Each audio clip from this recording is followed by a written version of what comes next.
especially the four Gospels, Matthew, Mark, Luke, and John.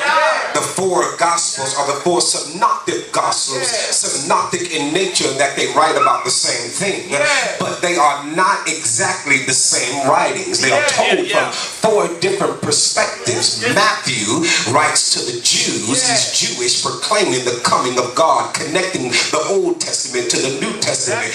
Mark writes about God as a servant, so he does not include begat at the beginning of his book, because who cares where a servant comes from. Luke writes about him as a human man, so he uses the genealogy of Mary and not Joseph. John writes about him not as a theologian, as some commentators would say, because theologian means you have your theory, speculation, and hypotheses, and all of those can be challenged. But John writes from the position of a revelator, and he writes, in the beginning was the Word was God, and the Word was with God, writing from a deity standpoint of view. But then we come to the book of Acts, which connects the Gospels to the book of Acts. It is a connection there that we have to pay close attention to, because the four Gospels talk about his death and resurrection, but now Acts talks about his ascension and him being exalted. You have to understand that the four Gospels is our introduction to Christendom or Christianity, but the book of Acts introduces us to God's baby, the church.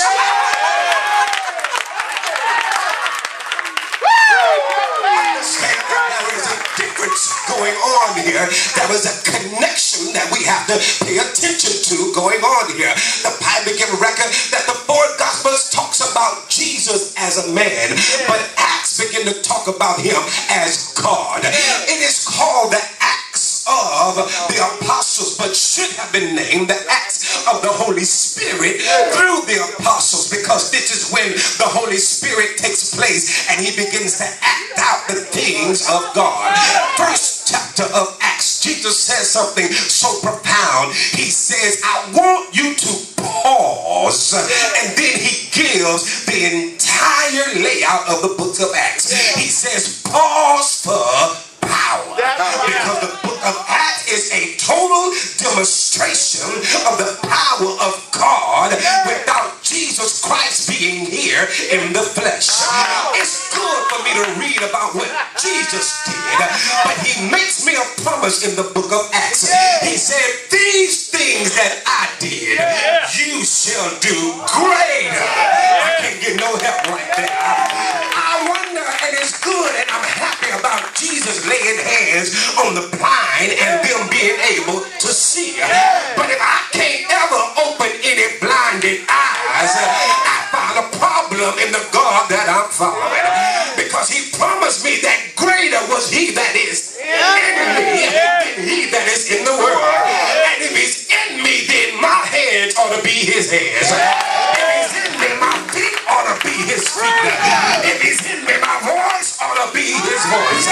And so he says in the first chapter, he says, you guys have been doing wonderful. You've been doing very well. But now that I'm gone, you need to pause. Look at the neighbor and say, push pause. Push pause. Push pause till you have power. Preacher, I know you just accepted your calling, but push pause till you got power. Preacher, I know you think you get ready to pastor now, but push pause till you got power. Oh, you got a good testimony, but push pause till you got power. You got a cute little shout, but push pause till you got power. Time is out for people that can pastor, but you can't cast out no devils. Time is for people that can preach, but you can't challenge the spirit. Push pause.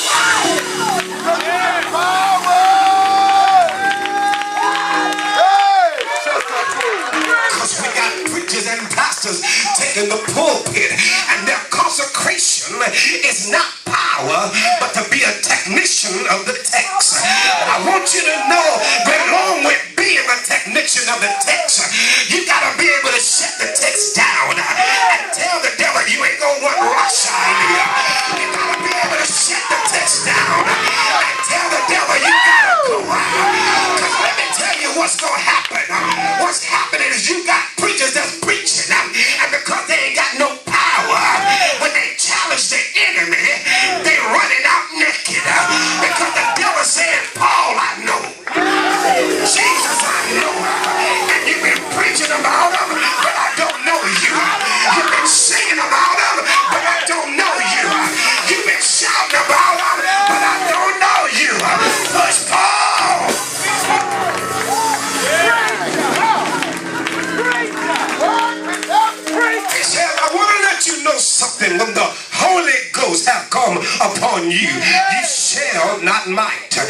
said, you shall, not maybe. He said, you shall have power.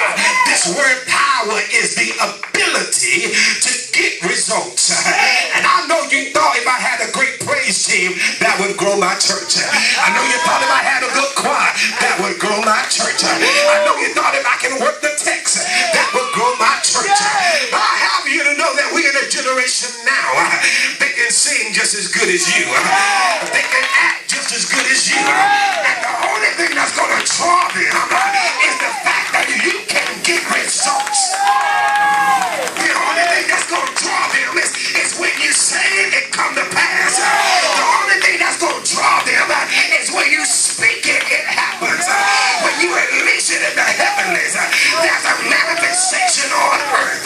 Because people are looking for results. People are looking for power. Now touch three people and say, is it in you? Is it in you? Is it in you? Is it in you? Do you have power?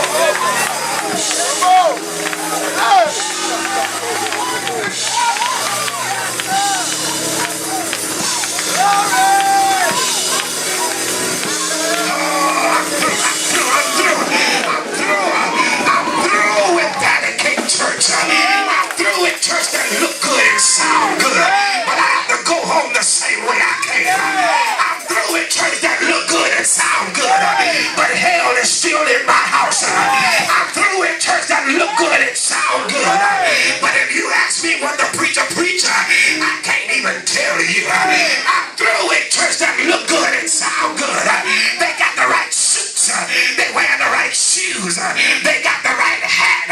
Some even have on a bishop ring. But I need somebody with power. I need somebody that can stand up in the midst of a storm and say, peace, peace, peace, peace.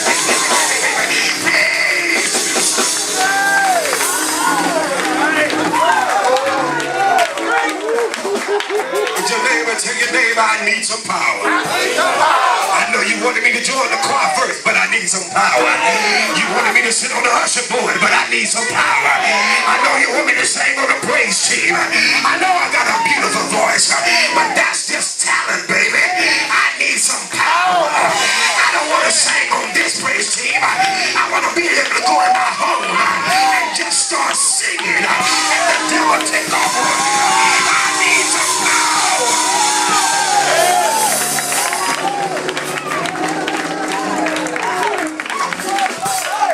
I'm almost through. When I get to my text, I'll be through. The Bible gives a record in the 2nd chapter of Acts. The Bible said when they were all on one accord, there came a sound. Look at your neighbor, say sound. There is a certain sound of God. There is a certain sound that we hear. Just cut it right quick and I'm going to bring you right back. I want you to know this, and I'm not talking about this man of God, not talking about these men of God, but I want you to know as a musician, there is a sound. We can hear it even when you think you're jamming. There is a sound that we look for, and it does not matter.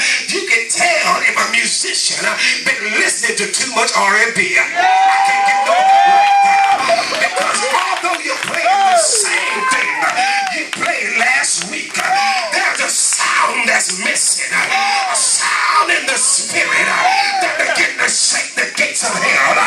Give me the sound now. A sound in the spirit that begins to make the devil afraid. A sound in the spirit. Look at the neighbor, say a sound.